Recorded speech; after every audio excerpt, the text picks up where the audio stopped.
മാമൂസ് കഥകൾ 18. അവകാശം. ക്ഷീണിതനായ ഞാൻ ശുദ്ധവായു ശ്വസിക്കാൻ ആഗ്രഹിച്ചപ്പോൾ വായു ചോദിച്ചു, എന്നെ മലിനമാക്കിയ നിനക്കെന്നെ ശ്വസിക്കാൻ എന്തവകാശം?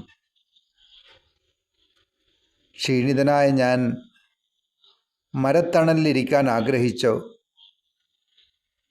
എന്നെ ഞാൻ നഷ്ടമാക്കിയ തണലുകൾ വേട്ടയാടിക്കൊണ്ടേയിരുന്നു. ദാഹം ശമിപ്പിക്കാൻ കൊതിച്ച് എനിക്ക് ചുറ്റും ഞാൻ മലിനമാക്കിയ ജലം നുരഞ്ഞൊഴുകി.